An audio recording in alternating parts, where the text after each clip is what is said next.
하나님 우리 아버지와 주 예수 그리스도로부터 오는 은혜와 평강이 여러분과 함께 하시기를 축복합니다. 121년 전, 그러니까 1904년 2월 23일 한일의정서가 체결되었습니다. 한일의정서가 뭐냐?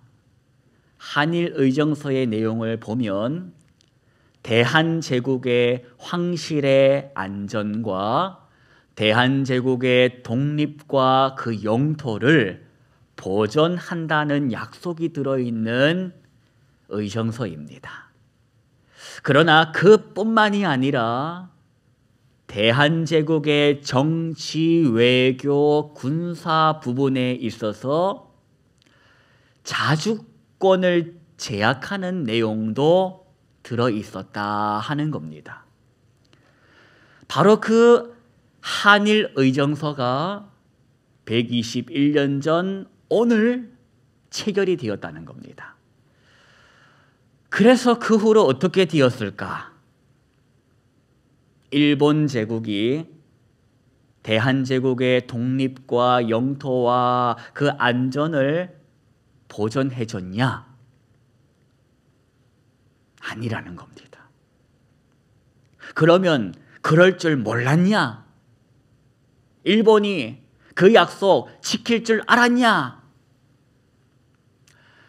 121년 전 오늘 그 한일의정서를 체결하는 그 자리에 양국의 대표로 나온 사람이 누구냐 하니 일본 측에서는 주한 일본 공사 하야시 곤스케라는 사람이 나왔고, 우리 대한제국 측에서는 외부 대신 설이었던 이지용이라는 사람이 나왔습니다. 이지용이라는 사람이 누구냐 하니 로얄 패밀리였습니다. 왕족이었다는 겁니다. 그러면 신분만 왕족이냐? 17세에 과거에 급제한 수제였다고 합니다. 당시 과거 급제하는 사람들의 평균 연령을 조사한 것이 있어서 봤더니 121년 전 그쯤 과거 급제한 사람들의 나이가 보통 몇 살이었냐? 몇 살 같습니까?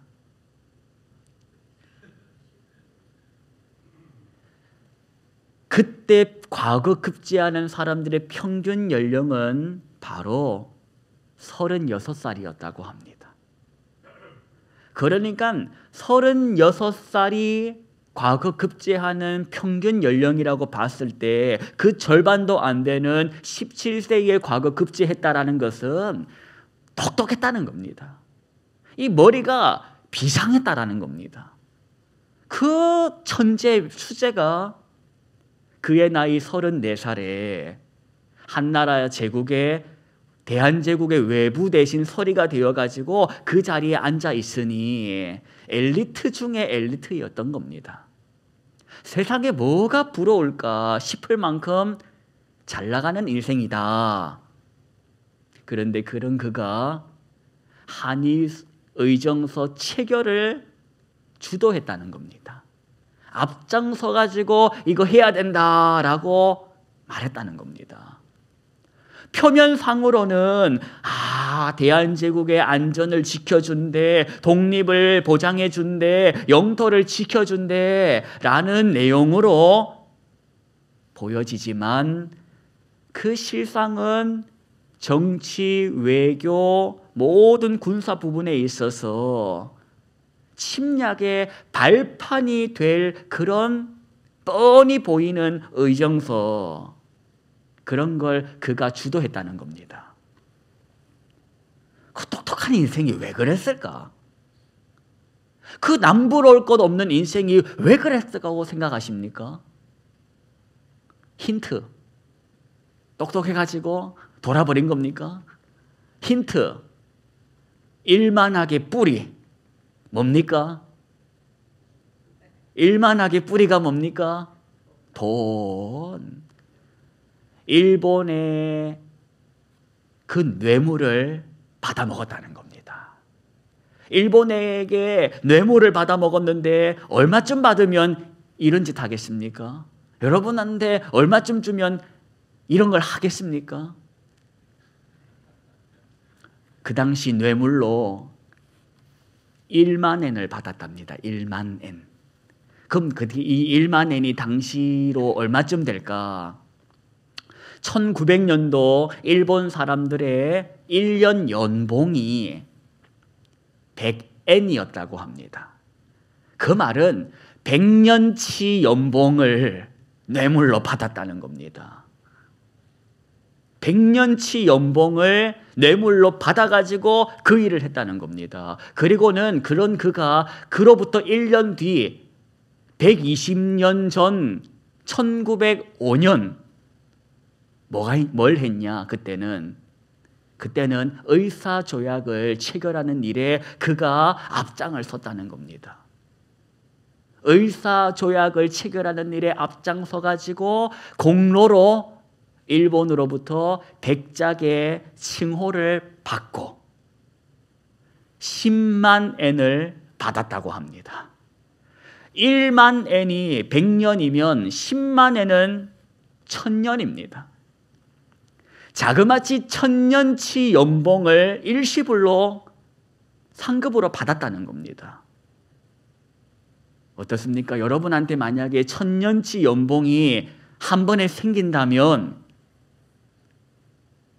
억울해서 죽겠습니까? 1000년치 연봉이 생겼는데 100년밖에 못 산다고 하면 억울해서 속병 톡 터져서 죽지 않겠습니까? 어떻게 내가 죽어? 아직도 900년치 돈을 쓰고 죽어야 되는데 하면서 악을 쓰고 살지 않겠냐? 오늘 제가 한 사람을 또 소개해 드리겠습니다. 을사오적 이지용. 그가 17세에 과거에 급제를 했다면 이 사람도 17세에 외국으로 유학 갔습니다. 물론 팔려갔습니다. 팔려갔지만 외국 가서 배웠으니 유학 아니겠습니까? 그 사람이 누구겠습니까? 힌트, 오늘 본문 누굽니까? 요셉이라는 겁니다. 성경은 요셉이 17세에 이집트로 팔려갔다라는 정보를 우리에게 제공해 줍니다. 그리고 그의 나이 30세에 뭐가 되었다? 총리가 되었다는 정보도 줍니다. 그리고 총리가 된 후 7년 동안 뭐가 있었다? 풍년. 처음에는 풍년. 그리고 7년간 뭐가 있었다? 흉년이 있었다. 그런데 그 흉년 2년 차가 되는 어느 날 그들이 찾아왔다는 겁니다. 가나안 땅에 살고 있었던 형들이 저기 이집트에는 먹을 것이 있대라는 소식 듣고 양식 사러 왔다는 겁니다. 그래서 요셉이 형들을 만나게 되었던 겁니다. 17세 소년이 이제 40이 다 되어가지고 형들을 만났으니 그 세월이 얼마입니까? 한 20여 년. 한 20여 년 만에 형들을 만난 겁니다. 말도 다르고 글도 다른 곳에 팔려와가지고 자그마치 13년을 노예와 죄수로 살았던 요셉. 자기를 팔아넘긴 그 형들, 13년 동안 죄수와 노예로 살았던 그 살게 했던 장본인을 만난 겁니다. 그 장면을 성경이 증언하고 있습니다. 양식을 사러 여기까지 온 이 외국인들, 그 옛날 날 팔아넘긴 형들이라. 요셉이 그 형들을 알아보았다고 합니다. 그런데 성경은 그때 형들을 알아보는 순간 요셉이 뭘 생각했는지를 정확하게 성경은 알려줍니다. 그 옛날 형들이 자기를 그 깊은 구렁텅이에 집어 던진 그게 기억이 난 것이 아니라 요셉이 형들을 보는 순간 창세기 42장 9절을 보면 뭐가 생각이 났냐? 찾아보십시오. 20여 년 만에 형들을 봅니다. 형들을 보는 순간 뭐가 생각났냐? 42장 9절. 저 원수 같은 형들이 나에게 했던 그 못된 짓이 생각이 났냐? 아니면 다른 게 생각이 났냐? 42장 9절. 뭐가 생각났답니까? 나를 구렁텅이에 던져놓고 쳐다보는 형들의 표정이 생각이 난 게 아니라 꿈이 생각이 났다라는 겁니다. 꿈. 이 꿈이 뭡니까? 형들의 곡식단이 절하는 꿈. 해와 달과 11별이 자기에게 절하는 꿈이 생각이 났다는 겁니다. 구렁텅이에 빠져가지고 살려주소 하는 그 소리, 눈 감고 기다던 형들의 얼굴이 아니라 꿈이 먼저 생각이 났다는 겁니다. 그러니 이제야 그날의 그 꿈이 뭔 꿈이었는지가 이제 해석이 되구나. 이거구나. 이걸 위해서였구나. 이게 하나님의 계획이었구나. 여러분, 오늘 마주한 본문의 내용이 뭡니까? 하나님의 그 섭리를 경험한 인생이 그 하나님의 섭리를 경험하지 못한 인생에게 간증하는 내용이 본문입니다. 하나님의 섭리를 깨달은 인생이 아직 그 섭리를 모르는 인생에게 내가 깨달은 하나님의 섭리는 이것이었다 하고 간증하는 게 오늘 본문이라는 겁니다. 그때는 이해가 되지 않아서 근심했는데, 그때는 해석이 되지 않아가지고 한탄했는데, 지금 와서 보니, 이제 와서 보니 모든 것이 해석이 되더라는 겁니다. 이것이 저것이 요것이 다 하나님의 뭐였더라? 계획이었구나. 생명을 구원하시려고 나를 이곳에 먼저 보내셨던 것이 비로소 해석이 되더라는 겁니다. 그런데 그 해석이 되는 그때가 언제냐? 해석이 되는 그날이 언제냐? 모른다는 겁니다. 요셉이라고 이 날 되면 해석될 거야 라고 알았겠습니까? 몰랐다. 그때 꿨던 꿈이 지금 이것을 위함인지 모르고 살았다는 겁니다. 모르고 살았다. 그런데 여러분, 요셉이 모르는 것도 있었지만 요셉이 아는 것도 있었다는 걸 기억하십시다. 그게 뭐였냐? 그가 13년 노예로 살 때나 죄수로 살 때나 누가 나와 함께 하신다는 걸 알았다? 하나님이 나와 함께 하신다. 여호와 하나님이 나와 함께 하신다라는 것을 알았다는 겁니다. 그래서 그걸 알고 살았다는 겁니다. 어떻게 살았냐? 말씀을 보면 내가 어찌 이 큰 악을 행하여 하나님께 죄를 지으리까 하고 보디발의 아내의 유혹이 올 때에 이리 선포했다는 겁니다. 내가 죄수로 있을 때나 노예로 있을 때나 오늘 총리로 있을 때나 하나님 앞에 부끄럽지 않게 살았다는 겁니다. 그분께 묻고 그분께 듣고 그분과 함께 어쨌냐? 살았다는 겁니다. 그렇게 살았을 뿐입니다. 그렇게 살았더니 때가 이름에 모든 것이 해석되고 이해되고 알게 되는 바로 오늘이 왔다는 겁니다. 오늘 본문을 보면 이 요셉이 형들에게 하는 말이 5절인데 5절, 오늘 45장 5절 제가 읽어드릴 때 여러분 눈으로 보시면서 화답해 주십시오. 당신들이 나를 이곳에 팔았다고 해서 뭐 하지 말라? 그리고 뭐 하지 말라? 이 세상 그 누구보다 근심하면 근심했을 요셉이, 이 세상에서 한탄하면 그 누구보다 한탄했을 요셉이 오늘 이 형들을 향하여 말하기를 뭐 하지 말라는 겁니까? 근심하지 말라는 겁니다. 한탄하지 말라는 겁니다. 요셉이 깨달았기 때문입니다. 깨달았기 때문입니다. 그리고 이어서 하는 말이 하나님이 생명을 구원하시려고 그래서 그러셨다라는 걸 요셉이 깨닫게 되었기 때문에 이런 소리를 하는 겁니다. 여러분, 우리가 살면서 모든 게 이해되고 모든 게 해석이 되면 얼마나 좋겠습니까? 살면서 모든 것이 해석되고 이해되고 납득이 되면 얼마나 좋겠습니까? 그런데 그리 됩니까? 하나님, 이게 뭡니까?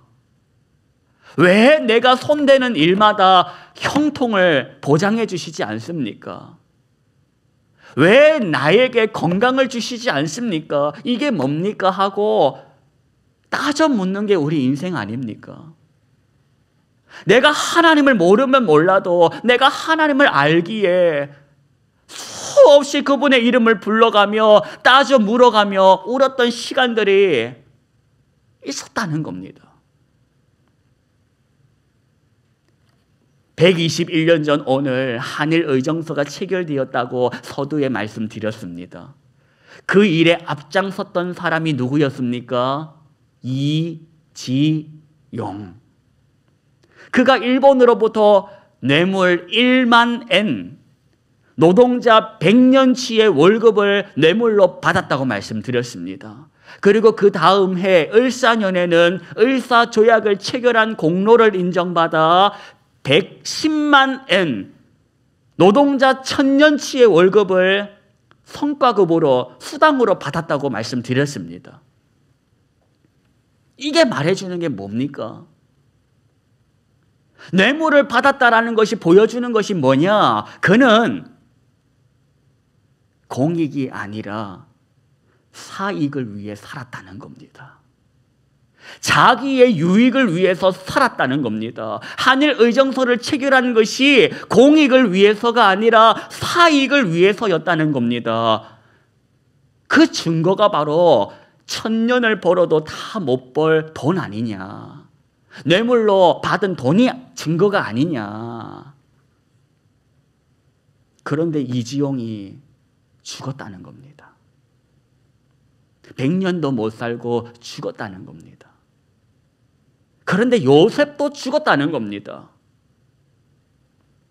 그런데 저와 여러분은 아직 살아있다는 겁니다. 성경을 통해, 오늘 설교를 통해 하나님께서 저와 여러분에게 물어오시는 겁니다. 너는 어떻게 살 거냐? 이지용은 그렇게 살다가 죽었다.